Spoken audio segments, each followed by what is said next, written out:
हर आत्मा इस धरती पर एक उद्देश्य को पूरा करने के लिए यात्रा पर आती है। इसलिए आत्मा मानव जीवन में अपने वास्तविक उद्देश्य की तलाश करती है। भारत की धरती पर युगों युगों से ऐसे ऋषि मुनियों ने जन्म लिया है जो ब्रह्मांड के रहस्यों की खोज के लिए लालायत रहे हैं। ऐसी ही एक खोज का उदाहरण है परमहंस योगानंद जी का जीवन, जिनकी शिक्षाओं ने आधुनिक काल में संसार के लाखों लोगों को आध्यात्मिक उन्नति के लिए प्रेरित किया है।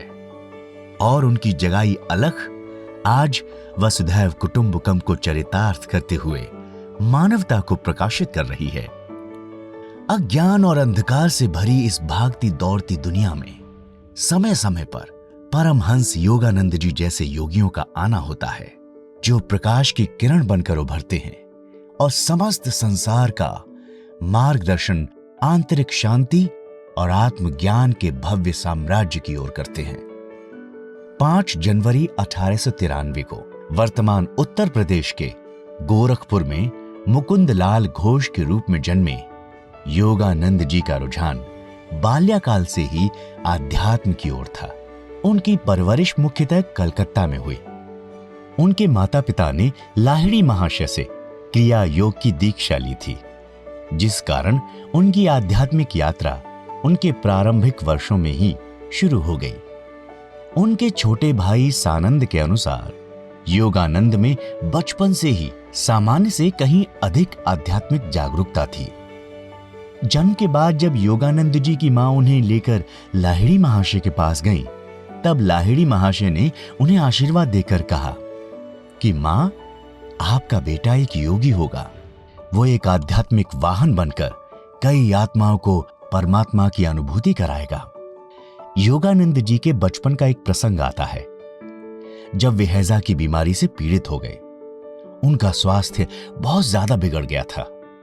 उन्हें बहुत तेज बुखार में लाहिड़ी महाशय की छवि दिखाई दी, जिसके बाद उनका स्वास्थ्य बेहतर होता चला गया। अपने जीवन के आरंभिक समय से ही योगानंद जी को कई प्रसिद्ध और दुर्लभ योगियों से मिलने के अवसर मिले। इस श्रृंखला में उन्हें मिले उनके बचपन के गुरु मास्टर महाशय, जो हवा से ही वस्तुओं को मूर्त रूप देने की क्षमता रखते थे। स्वामी प्रणबानंद, जो एक ही समय पर 2 जगह उपस्थित रह सकते थे। बाघ स्वामी, जो बाघों के साथ लड़ते थे और उनसे संवाद करके उन्हें अपने नियंत्रण में रख सकते थे। त्रैलंग स्वामी, जो अपनी यौगिक और आध्यात्मिक शक्तियों से अपने भौतिक शरीर को अपनी मर्जी से मृत अवस्था तक ला सकते थे, पानी पर चल सकते थे आदि। नागेंद्रनाथ भादुरी, जो गुरुत्वाकर्षण के नियम के विपरीत हवा में ऊपर उठ सकते थे। गिरिबाला माताजी, जो बिना कुछ खाए पिए दशकों तक जीवित रहीं। इन सभी योगियों और योगिनियों को गहन आध्यात्मिक साधना से ऐसी सिद्धियां और चमत्कारी शक्तियां प्राप्त हुई थीं। इन तपस्वियों के साथ योगानंद की मुलाकात ने मानव चेतना की भीतरी क्षमताओं और आध्यात्मिक विज्ञान में छिपी संभावनाओं के बारे में उनकी समझ को विस्तार दिया। 17 साल की उम्र में वे अपने गुरु स्वामी श्री युक्तेश्वर गिरी जी से मिले, जिन्होंने उनके जिज्ञासु मन का मार्गदर्शन किया। मुकुंद लाल घोष ने अगले 10 वर्षों तक श्री युक्तेश्वर के शिष्य के रूप में श्री रामपुर और पुरी स्थित उनके आश्रमों में आध्यात्मिक साधना की। श्री युक्तेश्वर जी ने उन्हें बताया कि उनके महानतम गुरु महाअवतार बाबा जी, जो उनके गुरु लाहिड़ी महाशय की भी गुरु थे, उन्होंने योगानंद को पूरे विश्व में योग के प्रचार प्रसार के विशेष उद्देश्य से उनके पास भेजा था। आत्मज्ञान की खोज योगानंद को हिमालय के पर्वतों तक ले गई। जब वे अपने गुरु और कुछ मित्रों के साथ कश्मीर गए, वे वहां की प्राकृतिक सुंदरता से बहुत प्रभावित हुए और उन्हें हिमालय के शांत सौम्य वातावरण में भीतर की परम शक्ति से जुड़ने की प्रेरणा मिली। वे अक्सर आध्यात्मिक साधना के लिए प्रकृति के साथ जुड़ने पर बल देते थे।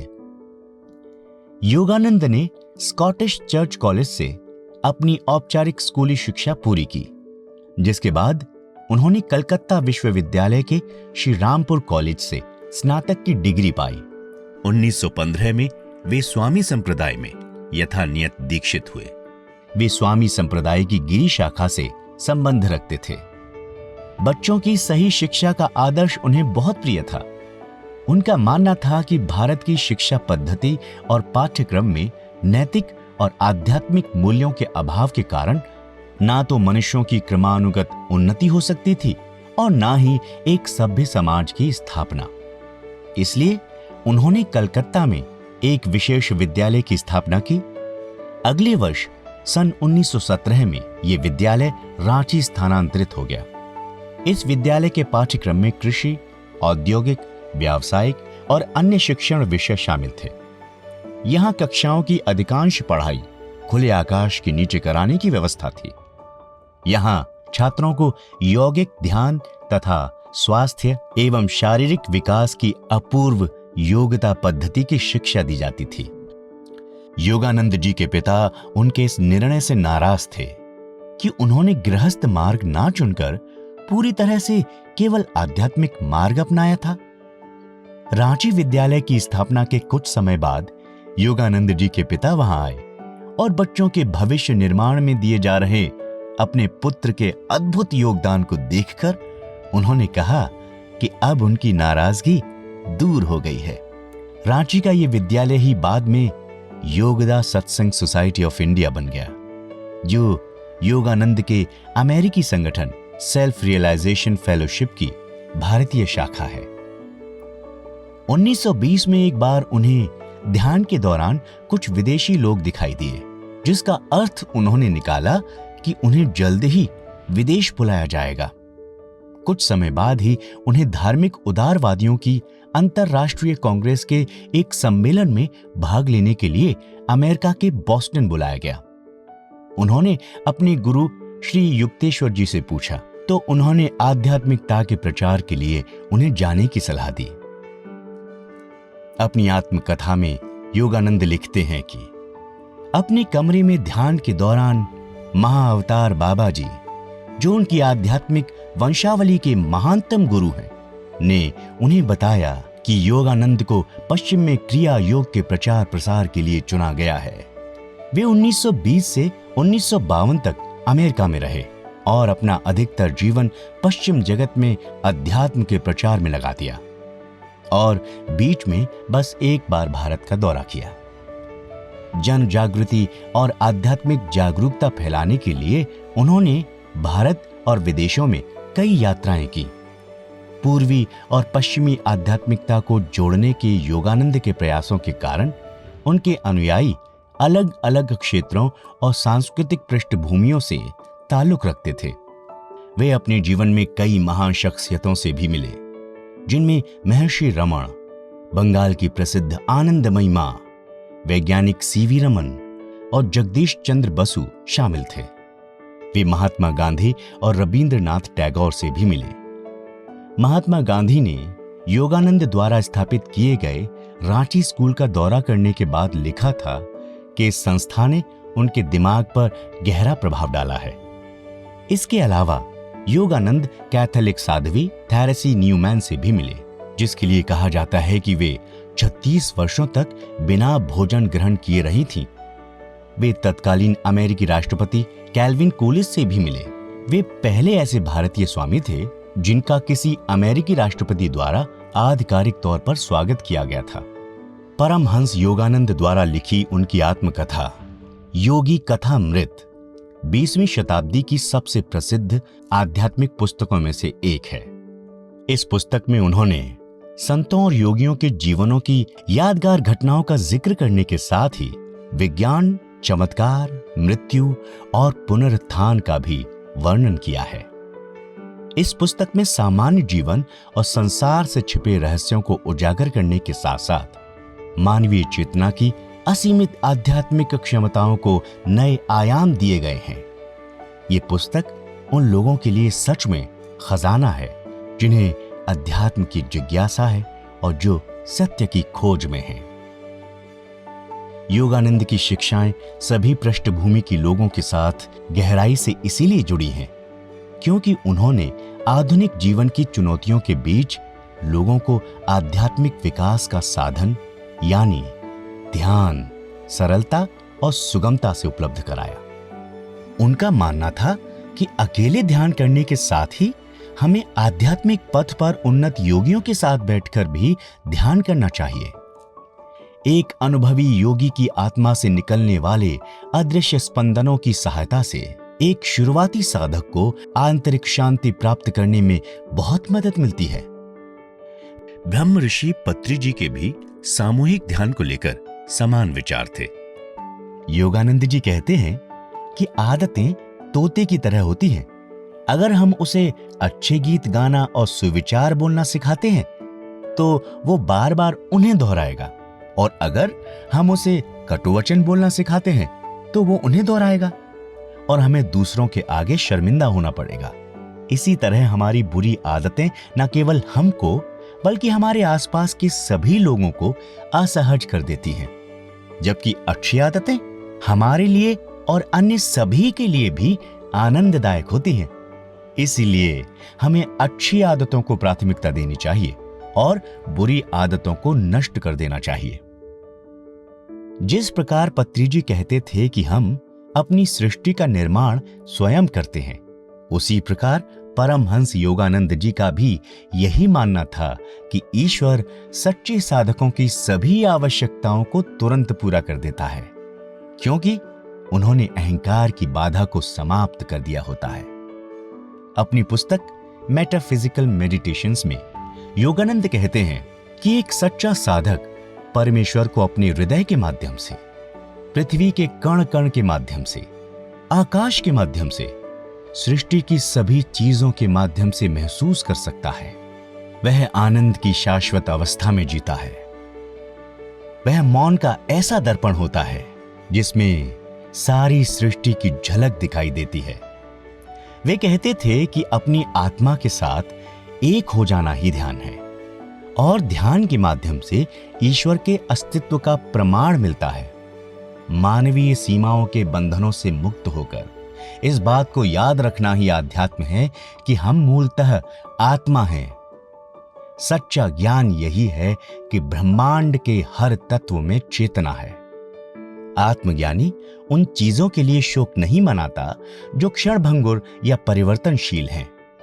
व्यक्ति को सदा सुखी और आनंदित रहने के लिए किसी से भी कोई अपेक्षा नहीं रखनी चाहिए। जब हम किसी चीज की अपेक्षा नहीं करते तो हमारे पास निराशा का कोई कारण नहीं होता। अगर हम वर्तमान में आध्यात्मिक प्रयास कर रहे हैं तो अंततः भविष्य में सब बेहतर होगा।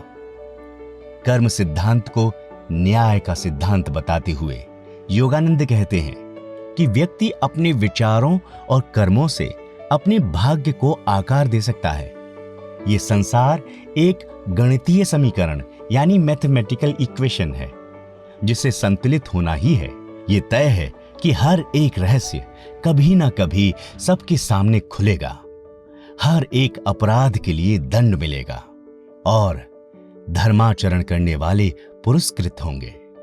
जो व्यक्ति भगवत सत्ता की खोज में अपनी आसक्ति को त्यागने का साहस रखता है, वही ध्यान के विज्ञान के जरिए ब्रह्मांड और जीवन के अंतिम रहस्यों को जान सकता है। परमहंस योगानंद जी द्वारा दिए गए ऐसे ही ज्ञान के मोतियों के कारण आज अनेकों सेलिब्रिटीज भी उनकी शिक्षाओं से प्रभावित हुए बिना नहीं रह पाए।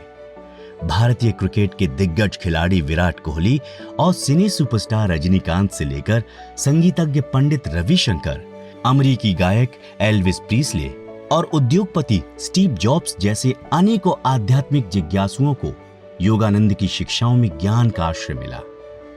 योगानंद ध्यान साधना के पीछे छिपे विज्ञान को समझने पर विशेष बल देते थे, और ऐसे ही एक साधक ब्रह्म ऋषि पत्री जी ने भी आध्यात्मिक विज्ञान की विचारधारा से प्रेरित होकर पिरामिड स्पिरिचुअल सोसाइटी मूवमेंट की स्थापना की। आध्यात्मिक वैज्ञानिक दृष्टिकोण की इस समानता के कारण ही पत्री जी ने 1982 में योगानंद की आत्मकथा योगी कथामृत को बड़े स्तर पर वितरित करवाया था। योगानंद जी ने जिस क्रिया योग को पूरे विश्व तक पहुंचाकर आध्यात्मिक क्रांति लाई, महर्षि पत्री जी की ऊर्जा से पीएसएसएम भी उसी यज्ञ में अपने आध्यात्मिक प्रयासों की आहुति दे रहा है। Now, Anapanasati is Kriya Yoga, not Karma Yoga. When you are breathing, that is Karma Yoga. You are doing something. So, in Anapanasati is not Karma Yoga, it is Kriya Yoga. You are observing the Kriya that is happening by itself. Kriya Yoga is what you are supposed to do. You are not to do here any Karma Yoga with the breathing. Karma Yoga with your karmas in your day-to-day world, not with your breathing. ये प्रस्तुति PMC Hindi और PSSM परिवार की ओर से महाअवतार बाबा जी की शिष्य परंपरा के ध्वजवाहक परमहंस योगानंद जी के सम्मान में अर्पित एक विनम्र श्रद्धांजलि है।